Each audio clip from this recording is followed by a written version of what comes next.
et avancer, on peut déjà aller C'est bon? un peu vite sur les premières slides. Ouais, Ouais. super. Allez, Donc, ce que j'ai prévu, c'est de vous dire moi déjà qui je suis et pourquoi je viens vous parler de solaire thermique. Ensuite, vous expliquer un peu les cas d'usage où ça s'y prête bien et les intérêts de mettre des collectifs citoyens sur ce sujet-là. Il me semble vraiment sous-exploité, alors que vraiment, en tant que collectif citoyen, on a vraiment des gros atouts, des cartes à jouer vraiment très fortes sur ce secteur de la chaleur en particulier, en général, et du solaire thermique en particulier. Donc, si tu peux avancer, Clara. Donc, aura 2 E, vas-y encore. Aura 2 E, encore. Voilà, c'est l'Agence régionale énergie environnement, c'est l'équivalent de l'AREC Nouvelle-Aquitaine chez vous. Donc, on est 45 salariés et notre objectif, c'est d'accompagner les collectivités dans leur démarche énergie-climat, dans leur démarche de planification, de suivi, etc., dans leur, vraiment la mise en œuvre de leur politique. Au titre à ce titre-là, on anime aussi certains écosystèmes. Et c'est le cas de l'écosystème énergie partagée, donc le réseau régional énergie partagée, qui chez vous s'appelle Sirena et une structure dédiée. Nous, il s'appelle Oracle en Auvergne-Rhône-Alpes et c'est Oradozo qui l'anime. C'est un réseau qui, tu peux avancer des slides. Encore, parce que je vais aller vite. Voilà, c'est un réseau qui compte, voilà, un peu moins, qui compte une soixantaine de membres, hein, voilà, à peu près 65 coopératives et un peu plus de membres, parce qu'il y a aussi des institutions qui sont partenaires. Et nous, notre rôle, c'est vraiment d'animer cet écosystème. On a beaucoup moins de moyens que Sirena ou que d'autres réseaux régionaux, puisqu'on a à peu près un ETP sur les communautés d'énergie grâce à l'ADEME et à nos projets européens pour les 13 départements que compte notre région. Néanmoins, c'est un réseau qui est assez dynamique parce que ben on est le berceau de naissance des centrales villageoises. Donc on a quand même beaucoup de collectifs citoyens qui ont fait du solaire photovoltaïque. Et on a aussi l'ADEME qui très tôt a misé dans le cadre de ses contrats chaleur, sur des dimensions citoyennes, là, vraiment par conviction et du coup à signer des contrats chaleur avec quelques acteurs régionaux qui se sont mis à proposer des solutions de chaleur citoyenne. Et donc on a 4 opérateurs en région qui ont essentiellement du bois énergie, mais il y en a un qui fait aussi du solaire thermique. J'y reviendrai plus tard. Donc voilà, donc un écosystème assez riche et aussi euh, qui par effet boule de neige ou bouche à oreille, etc., s'enrichit lui-même, voilà, grâce à l'écosystème, malgré les moyens d'animation assez faibles. On peut avancer un peu. Voilà. Donc sur le solaire thermique, donc là j'ai rappelé un petit peu les besoins de chaleur. Donc je ne sais pas si Hugo, vous en avez certainement en parlé, mais la chaleur c'est 60% un peu plus de 60% des besoins énergétiques liés au bâtiment. Donc c'est vraiment quelque chose d'assez crucial et souvent en France, on a ce biais-là de, quand on parle d'énergie, tout de suite focalisé sur l'électricité. C'est pas le plan national d'électrification qui va nous permettre de sortir de ce, de cette problématique, malheureusement. Et pourtant, voilà, il y a des enjeux liés aux besoins de chaleur qui sont très importants et auxquels il faut faire aussi attention quand on parle de transition énergétique. Et donc, aujourd'hui, il y a quand même une bonne part des ménages et des bâtiments, en fait, qui sont chauffés soit avec de l'électricité, mais pas toujours de façon très optimale. Donc, beaucoup de grille-pain, de chauffage électrique peu performant, et ou du fioul et ou du gaz, donc des énergies fossiles qui rendent nos territoires dépendants des importations et émetteurs de CO2. Donc la PPE sur le solaire thermique a pas été modifiée, donc ça c'est la PPE 3, comme la PPE 2, a gardé les mêmes objectifs. Donc on a un objectif de 6 TWh de solaire thermique en 2030 et 10 en 2050. Tu peux passer, euh, tu peux passer à la slide suivante. Voilà. Aujourd'hui, la filière solaire thermique, elle est assez peu dynamique. Et l'essentiel de son dynamisme est dû au Drôme, au département d'Outre-mer, les régions d'Outre-mer. Donc, c'est eux qui tirent un peu la filière, mais elle n'est pas non plus morte et je vais y revenir un petit peu plus tard.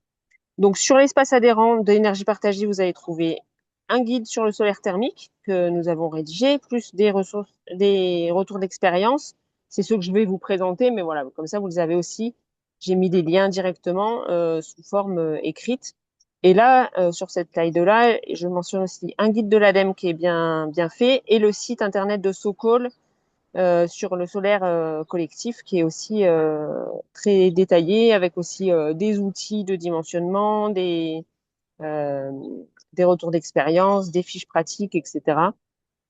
Selon le degré de technicité dans lequel vous voulez rentrer. Je peux passer à la slide suivante. Voilà. Donc, je vous ai mis quelques chiffres clés et quelques usages sur lesquels, à mon avis, il est intéressant de se passer. Donc, de se pencher, pardon. Donc, quelques ordres de grandeur. Pour un foyer, on installe en général 4 à 5 mètres carrés de capteurs. Donc souvent, la taille d'un capteur solaire thermique, c'est souvent autour de 2 mètres carrés. Bon, bien sûr, ça dépend des marques, etc. Donc voilà.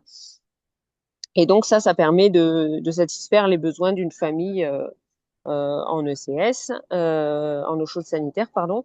Avec, on installe toujours du solaire thermique avec un appoint autre pour, bien sûr, les jours où il n'y a pas de soleil.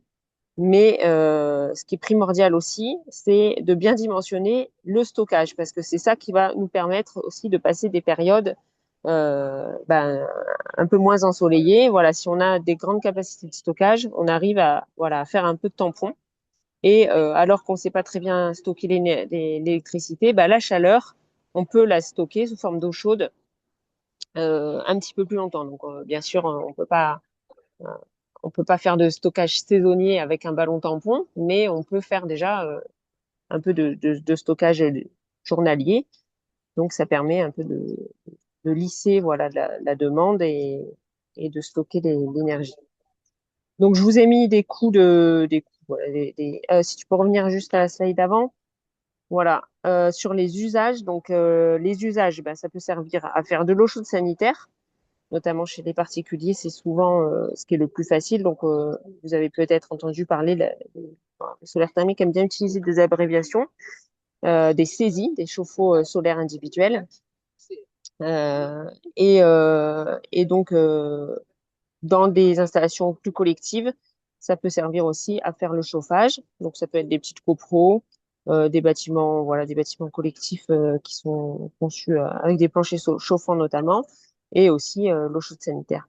Donc là, ça s'y prête particulièrement pour les établissements médico-sociaux qui sont, à mon avis, une cible très intéressante pour les collectifs citoyens. Notamment tous les établissements médico-sociaux qui sont dans le domaine de l'ESS. Donc, les cliniques mutualistes, les EHPAD publics ou associatifs, etc., etc., les foyers de vie handicapés. Tout cela, ils ont les foyers de vie Emmaüs aussi, voilà, les foyers Emmaüs. C'est des établissements qui hébergent du monde. Et donc, dès qu'il y a hébergement, il y a des besoins de CS importants, d'eau chaude sanitaire. Et donc, c'est une cible privilégiée. Les piscines, alors les piscines, notamment les piscines publiques ou en tout cas collectives, ça peut être aussi intéressant. Là où il y a des besoins de climatisation, mais c'est un petit peu plus compliqué à mettre en œuvre, mais il y a des solutions solaires thermiques pour la clim aussi. Et puis quelques artisanats ou industries ciblées qui auraient des besoins de chaleur importants. Donc on a à l'étude en Auvergne-Rhône-Alpes par exemple une brasserie qui a d'importants besoins d'eau chaude pour fabrication de ses bières. Et donc voilà, on étudie ça actuellement avec ERE 43. Et enfin, les réseaux de chaleur. Donc, les réseaux de chaleur, ils peuvent être, on peut injecter en plus, souvent c'est des réseaux de chaleur bois, on peut aussi mettre du solaire thermique. Donc là aussi, il y a quelques retours d'expérience en région, mais aussi ailleurs en France. Et pourquoi pas mettre de l'investissement citoyen sur ces réseaux de chaleur. C'est pas le cas encore sur du solaire thermique sur réseau de chaleur. Pour l'instant, les projets qui ont été portés, soit en partenariat public-privé, soit complètement public. Sur les modèles économiques, donc c'était la question de François. Comme j'ai dit déjà, il y a deux solutions, en tous les cas que nous on a envisagé à ce stade. C'est le contrat d'usage. Donc là, on loue l'installation en fait à ceux qui vont bénéficier de la chaleur et on leur loue en dimensionnant le loyer sur l'économie de l'autre énergie qu'ils font. Donc c'est-à-dire que si par exemple ils étaient au fioul, bon, ils vont économiser X litres de fioul par an grâce à notre équipement solaire thermique. Et donc, on base le loyer sur cette économie qu'on a estimée. Je reviendrai sur un retour d'expérience là-dessus. Et puis, la vente de chaleur. Donc là, c'est plutôt pour des plus grosses installations parce que ça nécessite d'avoir des comptages. Et on devient dépendant du soutirage. C'est-à-dire, bah, si, imaginons qu'on parle d'une petite clinique ou d'un EHPAD dont la moitié des lits seraient pas occupés, donc ils auraient moins de, bon, c'est peu probable, mais bon, sait-on jamais. Bah, s'ils ont plus de, voilà, s'ils ont plus de besoins, moins de soutirage, etc.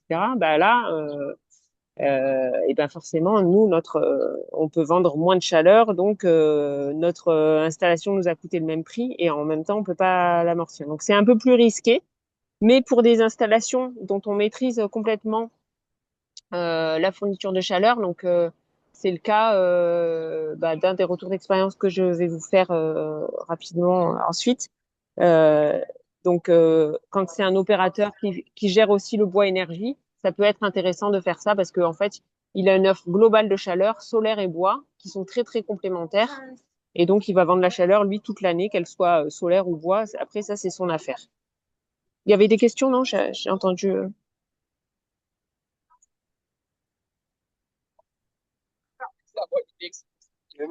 Non, il n'y a pas de questions? Ok. Non, vas-y, continue. Bah, vous pouvez passer la slide après alors. Voilà, bon là c'est aussi des ordres de grandeur et des constructions des idées reçues. Donc bah, c'est un produit qui est fiable, qui est connu, qui est simple. Le seul petit point de vigilance, c'est que c'est de la plomberie et que bah, la plomberie, ça s'entretient, ça se maintient. Et donc bah, là où le PV, on ne prête pas forcément beaucoup d'attention une fois que c'est installé. Là, il y a quand même un petit point de vigilance à bien suivre ces installations pour que bah, qu'il n'y ait pas de fuite, qu'il n'y ait pas de dommages sur l'installation. Mais bah, toutes les critiques qu'on peut faire au photovoltaïque, comme quoi c'est pas fabriqué en France, etc. Ben là, c'est le cas. Ils sont de fabrication française ou européenne pour l'énorme majorité des cas. Et voilà, c'est recyclable parce que c'est des tuyaux peints en noir en fait, hein, sous une vitre. Donc c'est vraiment très low-tech comme technologie, quoi. Voilà, tu peux passer. Donc, je vous ai mis un petit peu les idées reçues. Donc, le solaire thermique, ça fonctionne pas qu'en été, puisque même grâce à l'effet corps noir et à l'effet de serre, on peut monter un ballon à 30 degrés, même s'il fait 0 degré dehors. Vous pouvez avancer l'idée. Ça marche dans toutes les régions. La preuve, c'est que l'Allemagne, vous voyez la petite carte d'Europe à droite là, est celle qui a le pays qui a le plus de capacité installée en Europe. Vous pouvez avancer. La surchauffe d'été, alors détériore les panneaux, voire les rend inutilisables. Alors ça, c'est vrai. C'est pas une idée reçue, sauf que ça s'anticipe et notamment avec une bonne maintenance, un entretien adapté, voire des systèmes qui sont conçus pour. Donc par exemple, on a des systèmes qu'on dit auto-vidangeables quand il fait trop chaud, ils se vidangent tout seuls et voilà. Mais c'est vrai que c'est quelque chose qui est à prévoir, donc il faut pas confier l'installation.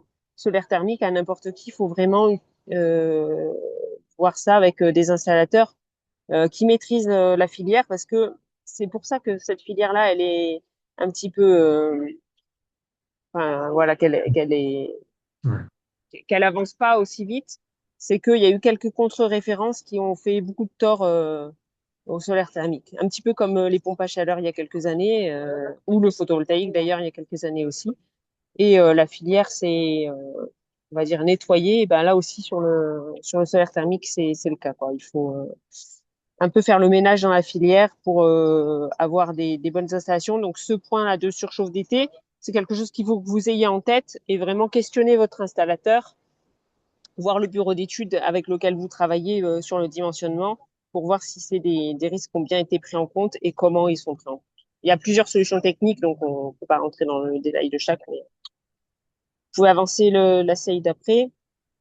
Alors, le solaire thermique ne couvre que très peu de besoins. Bah, ça dépend en fait, comme j'ai dit tout à l'heure, non seulement du dimensionnement des panneaux. Donc, bah, on a vu que c'était environ environ 1 mètre carré par personne, grosso modo, si on compte sur un usage domestique. Mais aussi que ça dépend des besoins, enfin, du stockage qu'on va en faire, la capacité du ballon tampon donc qui va nous permettre de lisser le besoin et d'encaisser en fait des journées moins ensoleillées. Et donc, ben, dans ces conditions, on peut fonctionner quasiment que au solaire, y compris sur la période hivernale pour des usages collectifs. Il y a un des exemples dont c'est le cas ensuite. Vous pouvez passer la slide suivante. Donc, les projets citoyens en solaire thermique. Vas-y, slide suivante. Donc, on a les retours d'expérience en région depuis 2019. Les deux premières installations ont été installées en 2019. C'est deux petites installations. Donc, le modèle sur ces deux premières installations, il est sous forme de contrat d'usage, c'est-à-dire que le collectif citoyen a investi. Donc, à cette époque-là, nous, en Auvergne-Rhône-Alpes, on avait une subvention, euh, une subvention de 30% d'investissement qui était sur les équipements, voilà, sur les équipements. Pour les collectifs citoyens, cette subvention n'existe plus. Euh, et donc, bah, c'est pour ça qu'il n'y a pas eu, enfin, il y a une période un peu sans projet solaire thermique, mais ça reprend actuellement. Donc, comment ça s'est passé? Donc, ça, c'est le cas donc, des installations de Buxia Énergie et de Orance Énergie respectivement sur une petite copro et sur une coopérative de fabrication de matelas qui comprend aussi un restaurant. Donc, c'est l'image que vous avez là, le Ardelaine. Donc, bah, le collectif citoyen a investi et ensuite loue l'usage non seulement des panneaux solaires thermiques, mais aussi de l'unité de régulation et des capacités de stockage, donc du ballon, aux usagers, donc à la coopérative Ardelaine dans le cas d'Orance et à la SCI de la petite copro des Préaux des Colibris dans le cas de Buxia Énergie. Et à travers ce loyer, donc qui est calé, comme je vous ai dit, sur l'économie de gaz ou d'élec pour Orance, de gaz pour Voiron, et ben ça rembourse la coopérative d'investissement. Est-ce qu'il y a des questions sur le modèle éco là? Non, alors on avance. Je vous ai mis les chiffres là pour le préau des colibris sur la slide suivante. Ah bah non, je me suis trompée. Bon, bah, voilà. Tu peux. Il y a une animation là, j'ai l'impression qu'il manque un bout. Est-ce que tu peux recliquer, Clara? Voilà, merci. Voilà, ça c'était juste pour vous dire que, donc, comme j'ai dit, cette subvention là de la région Auvergne-Rhône-Alpes n'existe plus. Et puis, de toute manière, vous n'êtes pas en Auvergne-Rhône-Alpes. Donc, je ne sais pas ce qui existe chez vous, mais en tous les cas, il y a d'autres solutions possibles. En ce qui concerne les ménages, ils peuvent être éligibles à ma prime rénov. Alors, vous connaissez sûrement ce dispositif ma prime rénov qui dépend des revenus des ménages. Donc, sachez que vous pouvez mobiliser, vous, ma prime rénov pour le compte des logements en étant mandataire ma prime rénov. Donc, il y a un petit dossier à faire, mais qui est a priori pas très, très compliqué. auprès de l'ANA pour être mandataire MaPrimeRénov', et ainsi vous pouvez absorber non seulement la charge financière de préfinancement des équipements, mais aussi et donc toucher MaPrimeRénov' à la place du ménage, mais aussi gérer pour eux le dossier administratif. Vous savez que c'est lourd et que c'est dans un bon nombre de cas ceux qui bloquent les ménages. Donc, certes, c'est une charge de plus pour vos coopératives, mais c'est aussi une possibilité de débloquer des projets qui sont bloqués aujourd'hui, faute de motivation, j'allais dire, ou même simplement de compétences de la part des ménages pour se lancer dans des telles aventures administratives, j'allais dire. Et puis l'autre piste, c'est le fonds chaleur, donc que vous connaissez bien et dont Hugo a dû vous parler la dernière fois. Donc bah là, c'est soit en tant qu'opérateur énergétique territorial et citoyen, vous pouvez signer un contrat chaleur avec l'ADEME. Ça, c'est le premier cas de figure. Et comme je vous ai dit, c'est le cas de 4 opérateurs en Auvergne-Rhône-Alpes. Soit votre collectivité a déjà signé un fonds chaleur et vous pouvez bénéficier par l'intermédiaire de la collectivité de ces fonds chaleur. Donc le fonds chaleur, c'est bien spécifié dans les documents de l'ADEME qui s'intéresse aux installations de 25 mètres carrés minimum. Donc 25 mètres carrés, c'est déjà une grosse installation, parce que comme je vous ai dit, on compte environ 1 mètre carré par personne. Donc ça veut dire que voilà, c'est en gros une installation pour 25 personnes au moins. Donc, ça ne sera pas forcément toujours le cas, notamment si vous voulez aller sur des équipements pour des maisons individuelles. Mais en fait, comme pour les petites chaufferies bois, euh, ça s'entend en grappe. Donc, si vous faites une grappe de 10 installations ou de 20 installations de 2 mètres carrés, ou de 4 mètres carrés, puisqu'on a dit que 4 mètres carrés, c'était un ménage, 10 installations de 4 mètres carrés, ça fait 40 mètres carrés. Et donc là, vous êtes éligible au fonds chaleur. Donc ça, moi, j'ai vérifié auprès de ma DR ADEME, c'est OK pour eux. Je vous conseille quand même de prendre contact avec la DR ADEME si vous envisagez un tel montage. Mais l'intérêt, c'est que comme ça, vous avez, par exemple, à l'échelle d'un lotissement, 10 chevaux solaires individuels de 4 mètres carrés chacun, avec la même technologie que vous pouvez maintenir, que vous connaissez, donc vous maîtrisez la technologie, dont votre installateur connaît la technologie, etc.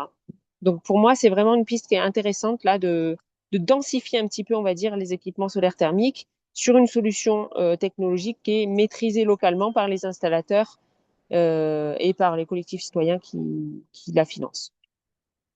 Est-ce qu'il y a des questions ou non? Ouais, j'avance alors. Tu peux passer à la slide suivante.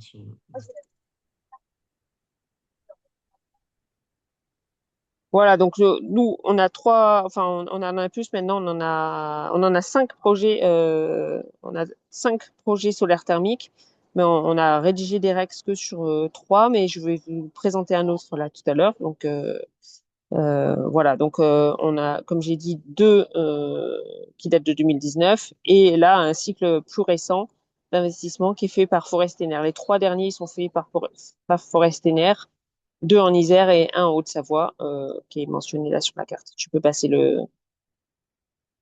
Voilà.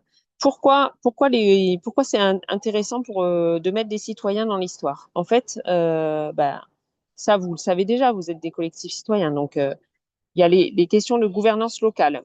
Donc, vous allez travailler avec des installateurs locaux qui vont qui vont maximiser les retombées économiques sur le territoire. Vous allez pouvoir choisir quel matériel vous installez. Donc, voilà, une souveraineté dans les choix qui sont faits. Et peut-être travailler avec des entreprises locales. Donc, je connais pas bien l'écosystème de Nouvelle-Aquitaine, mais par exemple, nous, on a un constructeur de solutions solaires thermiques en Savoie, et c'est celui qui a été installé en Isère sur le préau des Colibris. Donc là, on va pouvoir voilà privilégier des choix comme ça locaux. Bien sûr, il y a la question de la levée de la barrière financière pour les bénéficiaires, parce que c'est vous qui portez l'investissement en tiers investissement. En fait, le montage en contrat d'usage là, dont je parle depuis tout à l'heure, c'est le même que pour les installations en autoconso individuel. Ça vous parle peut-être plus. C'est-à-dire que c'est vous qui faites l'investissement et vous mettez à disposition les usagers et eux, ils profitent de l'énergie. Ben, c'est le même montage en fait. Hein. C'est le même contrat et les avocats et les juristes qu'on a fait travailler sur ces modèles, eh ben, se sont basés sur la même solution juridique quoi, et contractuelle.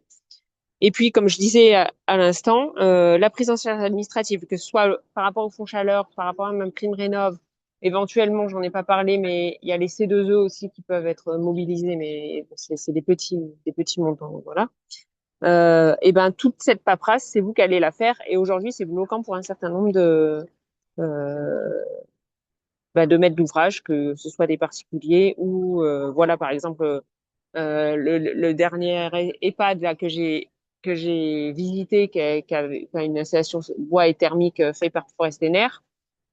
C'est un EHPAD de 54 lits. La directrice, c'est une toubib. Elle dit, bah moi, c'est pas ma spécialité l'énergie, quoi. Et donc le fait que ce soit Forest Ener qui ait géré tout ça, d'un point de vue technique, mais aussi d'un point de vue aller chercher les subventions auprès de l'ADEME, etc., etc. Et ben pour elle, voilà, c'est du clé en main, quoi. Et donc ça, faut pas le négliger, c'est vraiment quelque chose que vous pouvez offrir relativement facilement. Alors tant que des structures comme Forestener qui sont professionnalisées, c'est encore plus facile. Mais déjà, même en tant que bénévole, aller mobiliser ces aides à la place des usagers, des maîtres d'ouvrage, c'est important. Et puis les choix techniques fiables. En fait, c'est ce que je disais là sur la densification des solutions. Si vous maîtrisez une technologie, notamment si vous travaillez avec un type d'installateur, un installateur et un type de solution technique, eh ben vous allez avoir un parc que vous commencez à maîtriser et ça va asseoir les compétences sur le territoire où vous travaillez. Et ça, c'est important. Et donc, et comme c'est vous qui êtes, en fait, il y a un peu derrière une garantie de résultat. En fait, il faut que ça marche pour qu'ils vous payent. S'ils font pas d'économie de gaz ou de fuel ou etc., ils vont pas pouvoir vous payer. Donc, et ben voilà. Donc là, du point de vue, pour revenir à la question de François, les banques, comment elles voient ça? Eh ben, faut bien leur montrer aux banques que c'est parce que vous, en tant que propriétaire des équipements solaires, vous avez intérêt à ce que ça marche, parce qu'ils vont faire des économies de gaz ou de fuel ou quoi, ou d'élec, et c'est grâce à ça qu'ils vont pouvoir vous payer. Et le tarif est fixe, et donc l'économie, elle est partagée entre vous, essentiellement vous qui récupérez votre mise évidemment, et les bénéficiaires qui aussi bénéficient de cette énergie gratuite. Tu peux passer à la slide suivante. Voilà, donc là c'est sur les montages en tiers investissement. Donc c'est à la manière en fait de ce qu'on appelle une ESCO, une Energy Service Company en anglais, où voilà le coût de l'énergie il est réduit in fine, même s'il y a encore l'énergie d'appoint bien sûr à payer. Et donc et donc en fait par rapport à une solution où il y aurait pas eu de changement. Donc si on part par exemple comme c'était le cas au Préau des Colibris où l'installation a été prévue tout au gaz. On est venu substituer une partie de ce gaz par du solaire thermique, donc quand même 42% des besoins qui sont couverts par le solaire thermique. Et ils payent, grâce à ils payent le loyer à la coopérative d'énergie, grâce à l'économie de gaz. Donc pour eux, c'est gratuit, c'est-à-dire que ils n'auraient pas payé plus cher que s'ils étaient restés tout au gaz. Et ils ont une énergie renouvelable, une technologie locale puisque c'est du Made in Savoie, qui a fait travailler un bureau d'études et un installateur local, etc., etc., et qui en plus va pas dépendre du gaz russe. Donc bien sûr, ils ont toujours leur appoint au gaz pour les 60% de couverture restant, mais sur 40% de leurs besoins, ils sont contents d'être indépendants et d'être autosuffisants sur ces 40%-là. Là, on a amorti l'investissement sur 10 ans parce qu'on avait cette subvention, mais le fonds chaleur est à peu près équivalent, donc ça permet aussi des temps d'amortissement du même bande de grandeur. Et on a surtout, dans le cas de Buxia et du Préau des Colibris, euh, bloqué le prix qui est remboursé sur le prix de l'économie de gaz 2019. Donc, si vous voulez aussi, ça les met à l'abri de la volatilité des prix de l'énergie sur ces 40%. Donc, c'est vraiment la même logique qu'un contrat en autoconsommation individuel. Je sais pas si ça vous parle ce que je dis ou pas. Je pense N'hésitez qu'ils ont pas. fait des affaires en 2022, oui. Exactement. Et ils continuent, hein, parce que on n'a pas réactualisé. Donc, ils payent 2019. Hein. Ouais, Ça a encore augmenté là, le gaz. Donc, ça leur garantit une Ouais. stabilité long terme décorrélée du marché. voilà, Mm. sur 40%, hein, C'est pas. Ouais. on va pas, non, on va pas mentir non plus. Mais vous pouvez passer à un slide d'après. Donc voilà, donc là je rentre dans le cas de figure du préau des colibris. Donc là c'était pour présenter Buxia, mais la slide n'est pas tout à fait à jour, mais voilà, ça vous donne un peu un ordre de grandeur. Buxia c'est un peu plus de 400 associés en SAS, une vingtaine d'installations pour 1 mégawatt en propre, plus des partenariats, donc 5 chaufferies avec Forestener et une ombrière que vous voyez là en haut à gauche de la carte, qui est en partenariat aussi avec Parc à Watt. Voilà, je peux passer, hein, c'est ce que je peux vous présenter. Donc, on est au pied de la Chartreuse, dans les Alpes, et une petite copro donc sur Voiron, qui est une commune de 30 000 habitants, une copro de 5 lots, où vraiment c'est une copro en habitat participatif, donc ils avaient vraiment des ambitions environnementales qui étaient hautes. Et là, bah, pour aussi donner des éclairages à François, bah, là, les banques suivaient pas les copropriétaires sur leur ambition environnementale parce que il y a plusieurs ménages qui étaient composés de personnes retraitées. Et du coup, elles avaient une capacité d'emprunt assez, enfin, relativement faible. C'est pas des gens pauvres, hein, mais disons que bah voilà, ils sont retraités, donc on leur prête 30% de leur montant de leur retraite, quoi, en fait, donc à hauteur de 30%. Et donc, bah voilà, donc c'était notamment pour deux ménages de chacun une personne, hein, qui était un peu limitant sur les capacités d'investissement des copropriétaires. Donc, bah ils ont rencontré Buxia à ce moment-là, et l'idée a été de faire déporter cet investissement en le faisant porter par Buxia, sachant que d'un point de vue, voilà, ça c'est des arguments que la banque qui, dans ses relations avec les copropriétaires, a pas été capable d'entendre, hein, parce que leur disait oui, mais on va économiser du gaz grâce à ça, etc.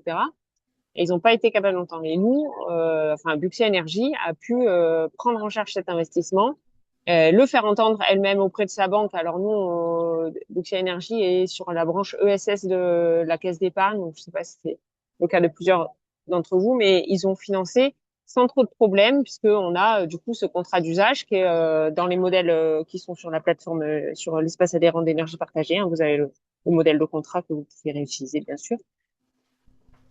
Et je l'ai remis là en lien, je crois. Ah non, ça c'est la visite virtuelle. Donc sur ce lien-là, vous pouvez aller vous balader dans le bâtiment en visite virtuelle. Du coup, Sirena vous fera passer les slides. Vous pouvez vous balader dans le bâtiment et notamment il y a une interview du propriétaire et de Buxia qui explique, du président de l'époque de Buxia, qui explique le montage et tout ça. Là, vous avez les montants d'investissement et la subvention qu'il y a eu. Voilà, mais j'ai dit. Donc 49, c'était ce qu'on espérait, et en réel, c'est 42% de taux de couverture solaire. Et ils imaginent augmenter justement la capacité de stockage des ballons tampons pour pouvoir accroître un petit peu le taux de pénétration du solaire thermique. Donc il y a peut-être un nouvel investissement à réaliser dans les prochains mois pour augmenter la capacité de stockage. Tu peux passer. Je vous invite vraiment à voir le petit film, c'est sympa, et en plus on voit les travaux, on voit cette mini copro là qui est avec des gens plutôt motivés, tout ça, c'est aussi intéressant.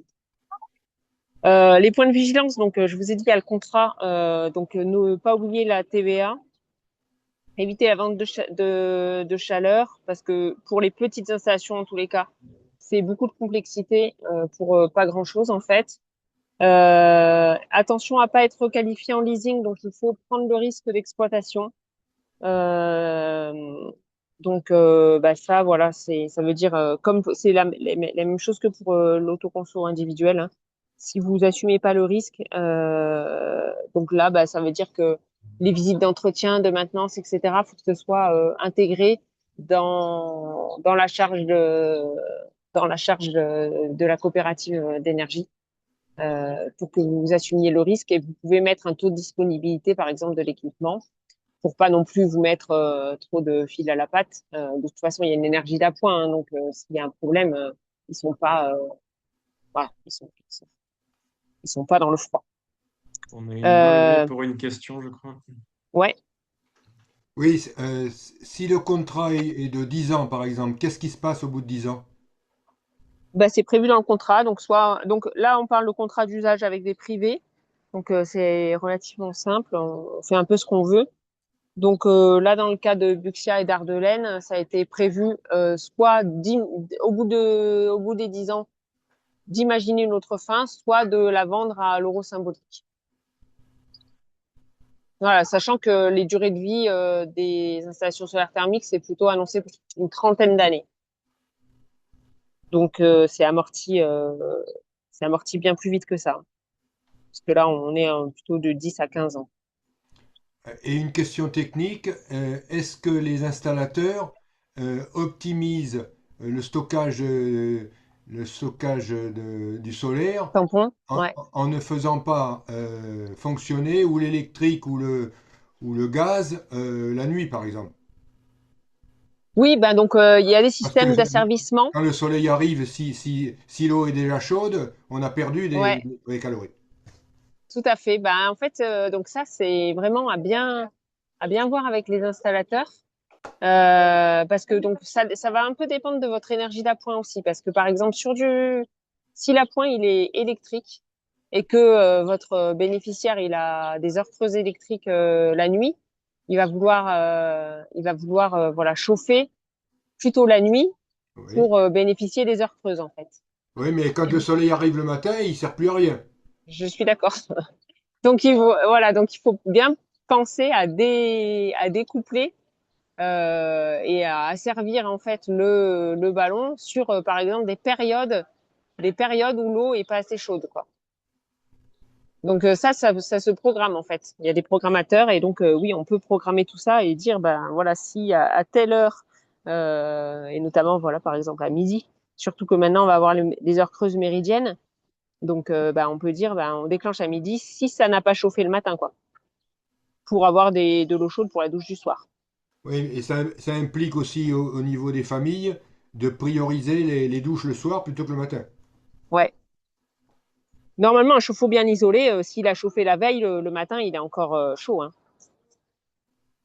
C'est peut-être aussi l'occasion de faire des campagnes d'isolation de chauffe-eau en même temps. Oui, mais si le matin le soleil n'est pas encore là, et déjà l'eau est réchauffée par l'appoint. Ouais. Ben voilà, le mieux c'est de mettre la pointe effectivement plutôt en fin de journée, en milieu voire fin de journée. On peut passer le truc essaye d'après. Voilà, sur Ardelaine, donc c'est l'autre installation qui date de 2019. Il est un peu plus grand, il fait une vingtaine de mètres carrés, puisque là, il y a un restaurant qui fonctionne grâce à ça. C'est pas la même technologie non plus. C'était du Solisart sur le Creux des Colibris, et là, c'est du Waysoft. Et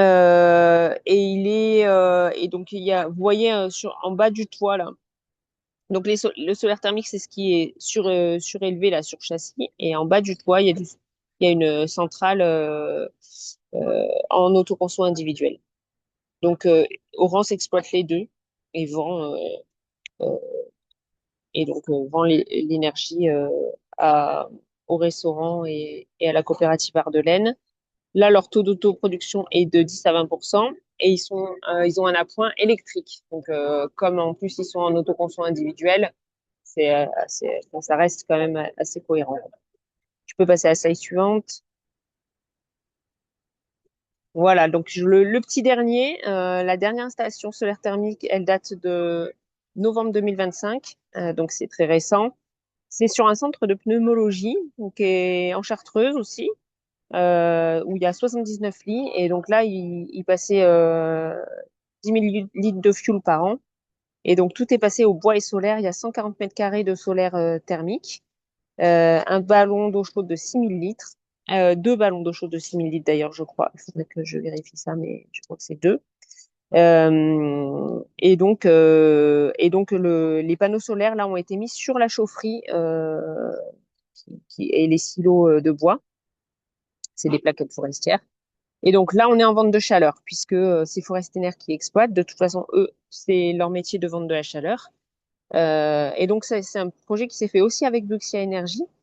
Buxia Energy était allé voir ce centre de pneumologie pour étudier de l'autoconsommation photovoltaïque. Et quand ils se sont aperçus qu'ils étaient chauffés au fioul, ils les ont mis en contact avec Forestener. Et c'est ça qui a donné naissance à ce projet qui est vraiment sympa parce que vraiment, voilà, on sort du fioul, quoi. Et en plus, c'est une clinique de pneumologie. Alors, vous allez me dire, bon, c'est du bois, ça risque d'y avoir encore des particules, mais c'est quand même toujours mieux que le fioul. Et voilà. Et là, normalement, en période estivale, on fonctionne que sur le CS grâce au stockage qui est quand même long et normalement qui peut couvrir jusqu'à une semaine de d'absence de soleil. Voilà, je crois que tu peux passer l'assiette d'après. Je vous ai mis les freins et les leviers. Vous voyez, c'est encore peu connu au niveau des collectifs citoyens, avec des contrats qui sont pareil encore un petit peu innovants, mais franchement, vous avez les modèles dans énergie partagée. Vous avez ces trois porteurs de projets qui ont des retours d'expérience. Donc, n'hésitez pas aussi à revenir vers moi si vous voulez être mis en contact avec certains d'entre eux. Il y a plusieurs modèles, vente de chaleur, contrat d'usage, éventuellement contrat de performance énergétique, mais c'est pour des projets un peu plus globaux encore. Et voilà. Et le point qui est un peu compliqué, c'est aussi la mobilisation des aides. Je vous ai dit, ça veut dire absorber la complexité administrative, c'est-à-dire avoir des bénévoles ou des salariés prêts à s'y coller, quoi. Mais pour moi, c'est vraiment un frein qu'on est capable de lever nous et qui justement ferait décoller cette filière, quoi. C'est vraiment là où ça fait sens.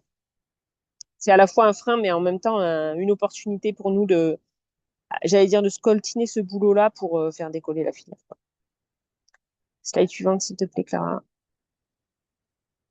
Donc, il y a quelques années, rédigé des préconisations pour le plan solaire national.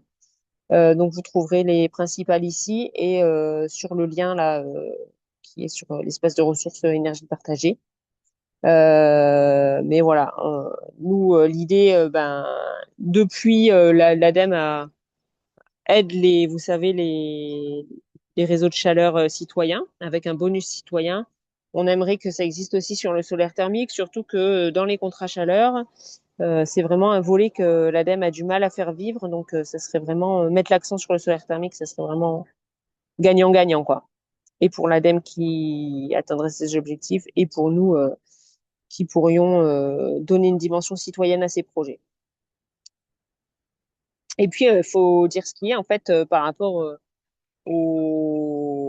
à d'autres investisseurs. Donc, il y avait un Éclore, là, un bureau d'études qui proposait des solutions en tiers investissement, mais eux, ils sont très gourmands, ils demandaient des TRI à deux chiffres. C'est pas nos cas. Donc, là où ça passait pas pour eux, ça passe pour nous, en fait. Donc, voilà. De la même manière que sur le photovoltaïque, on est sur des petits projets moyennement rentables, mais qui tournent quand même, pérennes quand même. Et ben là aussi, en fait, on est sur une niche où on peut aller débloquer les projets qui se feraient pas sans nous parce que ça intéresse pas les investisseurs privés. Et en même temps, on voit que quand même, ils ont des temps de retour entre 10 et 15 ans qui sont acceptables pour un collectif citoyen, mais pas pour un investisseur privé. Et puis, je vous ai mis pas mal de ressources. Il y a notamment la dernière ressource, là, c'est une petite feuille de calcul qui est aussi sur l'espace adhérent d'énergie partagée, qui vous permet voilà, d'avoir un peu des ordres de grandeur, d'investissement, de dimensionnement, de mètres carrés pour les différentes solutions, si ça doit couvrir l'eau chaude sanitaire et ou le chauffage et tout ça. Donc, n'hésitez pas à aller voir cette petite lettre. Je crois que j'ai fini, presque pile à l'heure. Ah ouais, bon, ouais. Bon, On je vais peut passer. laisser cette partie. Ouais, bah en fait, c'est juste peut-être pour dire que moi, ce que j'imagine à terme, j'essaye de mobiliser le territoire chez moi, c'est de pousser un opérateur solaire thermique territorial. J'aimerais bien qu'un territoire s'engage à vraiment, encore une fois, mettre le paquet sur un territoire pour densifier les projets. Et je suis sûre qu'avec les bons acteurs autour de la table, c'est-à-dire un bon installateur, un bon constructeur, un collectif citoyen motivé et une collectivité locale qui donne confiance aux gens pour s'engager à leur côté, eh ben, on pourrait faire quelque chose de vraiment, de changer d'échelle, quoi. J'allais dire de tartiner, le mot est pas joli, mais voilà, de vraiment proposer cette solution de base à tous les habitants d'un territoire. Il y a toujours, enfin, il y a souvent une place pour mettre un chauffe-eau solaire individuel dans les lotissements, dans les quartiers résidentiels, etc. Donc, il ne faut pas hésiter à aller explorer ces idées-là. C'est voilà, vous aurez la recette du 4 quarts de l'opérateur citoyen que j'imagine comme un 4 quarts. Voilà. Ça marche. Merci beaucoup. Il est tard, mais on va peut-être prendre une question de... Bon, s'il y a des questions, on peut prendre 5 minutes si vous avez un peu de temps. François, Pierre, ou mes collègues également. Il y a des questions dans le chat, non? C'est des gens qui disaient qu'ils doivent partir. Pas de questions dans le chat. Et Mm. Vas-y, Pierre. la frilosité des banques, là, Bah, en fait, enfin, ouais, bah, Forestener, ils ont des partenaires bancaires globaux pour leurs projets, en fait, ouais, bois et solaire. Donc, ils vendent le projet, ils vendent entre guillemets aux banques le projet en entier avec la vente de chaleur. oui. Elles sont pas frileuses. Après, c'est des banques spécifiques. Donc, encore une fois, la branche ESS de la Caisse d'épargne et la NEF, qui sont leurs banques, les banques avec qui ils travaillent. Et pour les autres, alors Orange, je me souviens plus avec quelle banque ils sont, et Buxia, c'est avec la Caisse d'épargne, la branche ESS de la Caisse d'épargne. Et franchement, ils comprennent bien le modèle en fait. Ils comprennent bien le modèle, et en fait là, c'est un modèle qui est pas très risqué parce que c'est un loyer qui dépend pas du sous-tirage justement. Parce que ouais, ce que j'ai pas dit là, c'est que sur le préau des Colibris, il y a un logement locatif. Donc et notamment comme là, il y a le chauffage qui est compris, c'est un plancher solaire direct. Luxia voulait pas dépendre de l'occupation de ce logement locatif. Donc, il s'avère qu'il est tout le temps occupé en fait, mais voilà. Au cas où il n'aurait pas été occupé, et si on nous avait dit bah il y a 25% de consommation de chaleur en moins, donc on vous paye 25% de moins, bah c'était pas entendable pour Luxia quoi, qui elle a réalisé un investissement qui change pas quoi. Luxia, Et nous, Luxia, pour ma compréhension. le crédit coopératif, c'est pas la peine. Et la banque populaire, c'est pas la peine non plus. On les a eu tous les deux, même pour des projets photovoltaïques, ils veulent rien savoir. En fait, ça dépend vraiment des groupes locaux ici. Ben Banque Populaire, ils sont plutôt à l'écoute aussi. Moins que Caisse d'Épargne, mais ça va, quoi. C'est pas pire. Donc, ça dépend vraiment de sur qui on tombe et ça, mais j'entends que d'une région à l'autre, voilà. Bu- j'ai pas bien compris. Buxia, c'est quoi comme entité? C'est une, c'est une coopérative citoyenne du Pays Voironnais, Cœur de Chartreuse. D'accord. 400 actionnaires, c'est la petite carto là qui était affichée à un moment donné. 400 Ouais, actionnaires et 21 installations photovoltaïques, donc une solaire thermique. Et ils ont réhabilité aussi une petite centrale hydro, mais qu'ils exploitent pas eux. d'accord. Et Et ils sont 400 partenaires de actionnaires. Forestener. Ouais. C'est sacré bestiole, hein. C'est pas la plus D'accord. grosse en région, loin de là. Mais, Ah bon? ah non. Non, C'est impressionnant. on en a 700 actionnaires dans le même département, hein. Eh bien, nous, on n'a pas ça, hein, à ma connaissance, hein. Plus gros, c'est INR, ils sont à 700 et quelques, je crois. Ah oui? Ouais. D'accord. Chez nous, ça doit Euh, être Grésy 21. Ils sont à 75 toitures et voilà. Un méga 8. Voilà. Et 700 actionnaires. ok. Ok.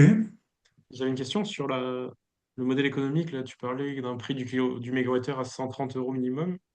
Donc, du coup, pour que ça fasse des économies aux gens qui bénéficient de la chaleur, il faut que le prix du gaz ou du fuel soit supérieur à ce prix-là, sinon c'est pas rentable. Ouais, alors après, il y a les subventions à étudier, quoi. Ouais. Mm. Voilà. Parce que, bah, par exemple, on avait fait une étude de cas. Moi, je l'ai pas présentée ici parce que ça s'est pas réalisé au final, mais on avait fait une étude de cas avec les centrales villageoises Porte du Vercors, qui avaient étudié chez une dame qui était classée en très précaire là. Et donc eux, ils avaient fait les démarches pour être mandataire mandataire MaPrimeRénov. Mm. Donc elle avait le droit à beaucoup d'aides. Ouais. Ok. Donc et là, en fait, de toute façon, sa chaudière, elle était en fin de vie, il fallait la changer. Enfin, c'était une question de vraiment de précarité. Pareil, les banques, elles prêtent pas une vieille dame de 90 ans qui va partir à Ah bah l'EHPAD. oui, ça c'est clair. Voilà. Mm. Mais de la même manière, Ok. eux, ils étaient un peu partagés parce qu'ils disaient, bah, qui c'est qui va me payer une fois que la vieille dame sera plus là ou qu'elle part à l'EHPAD, quoi. Ouais. Donc, bon, ce projet n'a pas abouti un peu à cause de ça, mais voilà, c'est quand même, Mais 130 € du kilo, effectivement, ça, c'est un peu dissuasif, hein. Du mégawattheure, pardon. 130 € du mégawattheure, c'est cher. Ok, ben on peut s'arrêter là, si ça vous va. Merci beaucoup, en tout cas, c'est très intéressant. eh ben, n'hésitez pas si vous avez envie de faire des projets solaires thermiques, ben, en parler à Sirena qui saura me contacter. Ouais, ben, on va essayer, ouais. C'est l'idée. Ouais. Merci beaucoup, Noémie. Merci, à bientôt. Merci, À bon bientôt, au après-midi, revoir. au revoir.